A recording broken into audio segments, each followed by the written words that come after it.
വർത്താനം പറയാനും ഫുഡ് കഴിക്കാനും എപ്പോഴും വാ തുറന്നിട്ടിരിക്കുക. നീ എപ്പോഴാണ് വാ നടച്ചു വെക്കുക? എല്ലാവരും കണ്ണു വെച്ച് എനിക്ക് നല്ലൊരു പനി കിട്ടി. പനി കൊണ്ട് ഞാൻ വിറയ്ക്കുന്നതാണ് കേട്ടോ, ക്യാമറ വിറയ്ക്കുന്നല്ല. സാധാരണ സമയത്ത് എനിക്ക് നല്ല വിശപ്പുണ്ടെങ്കിൽ ഇപ്പം എനിക്കൊരു ആനേനെ തിന്നാനുള്ള വിശപ്പുണ്ട്. പക്ഷെ ഒന്നും അങ്ങോട്ട് ഇറങ്ങില്ല. നല്ല ടേസ്റ്റുള്ള ഫുഡ് കഴിച്ചാൽ മാത്രമാണ് ഇറങ്ങുള്ളൂ. അതും വലിയ മസാലയുള്ള ഫുഡൊന്നും എനിക്ക് വല്ലാണ്ട് ഇഷ്ടാവില്ല. സോ അതുകൊണ്ട് ഞാൻ എനിക്ക് ഇഷ്ടപ്പെട്ട ഫുഡ് ഉണ്ടാക്കാൻ തീരുമാനിച്ചു. എന്ത് അസുഖം വന്നാലും ഫുഡ് വിട്ടിട്ടുള്ള ഒരു പരിപാടിക്ക് എന്നെ കിട്ടത്തില്ല കേട്ടോ. നല്ല രസവും ഉരുളക്കിഴങ്ങ് പൊരിച്ചതും പിന്നെ നമ്മുടെ പയറ് തോരനും. ജന്മലാ മടിയുള്ള എനിക്ക് ഈ സമയത്ത് മടീന്റെ മടിയായിരിക്കും. അതുകൊണ്ട് ഞാൻ ഒരു വടിക്ക് 3 വഴി എന്നുള്ള രീതിക്ക് 3 അടുപ്പിലും സംഭവം റെഡിയാക്കി കേട്ടോ.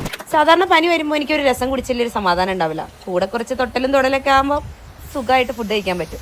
ഇതിലൊന്നും ഒരു മസാലകളും ചേർത്തിട്ടില്ല. അതായത് മല്ലിപ്പൊടിയോ മുളകുപൊടിയോ ഗരം മസാല ഒന്നും ചേർത്തിട്ടില്ല. പനിയുള്ളപ്പോൾ മസാലേൻ്റെ മണം അടിക്കുമ്പോൾ എനിക്ക് തലവേദന എടുക്കും. അതുകൊണ്ട് തന്നെ ഞാൻ ഇതിനകത്ത് കുരുമുളകും പച്ചമുളകും മാത്രമാണ് ഇട്ടിട്ടുള്ളൂ. പാരസെറ്റമോൾ കഴിക്കുമ്പോഴാണ് കേട്ടോ ഞങ്ങൾ പനി വരുമ്പോൾ രസം കുടിക്കുക വീട്ടിൽ. സത്യത്തിൽ ഇത് ഭയങ്കര ഒരു ഫീലിങ്സ് ആണ്. അങ്ങനെ കുടിച്ചവർക്ക് മാത്രം ഇതിനെപ്പറ്റി അറിയാം. പണ്ടൊക്കെ നമുക്ക് സുഖമില്ലാണ്ട് വരുമ്പോൾ അച്ഛനും അമ്മയൊക്കെ ഉണ്ടാവും കെയർ ചെയ്യാൻ. ഇപ്പം നമ്മളെ കെയർ ചെയ്യാൻ നമ്മൾ മാത്രമല്ലേ ഉള്ളൂ. ഞാൻ എന്നെ കെയർ ചെയ്തുകൊണ്ടിരിക്കുന്ന സീനാണ് കേട്ടോ. സത്യത്തിൽ അടിപൊളി ടേസ്റ്റ് ഉണ്ടായിരുന്നു. നിങ്ങൾക്ക് സുഖമില്ലാണ്ട് വരുമ്പോൾ ട്രൈ ചെയ്ത് നോക്കൂ കേട്ടോ.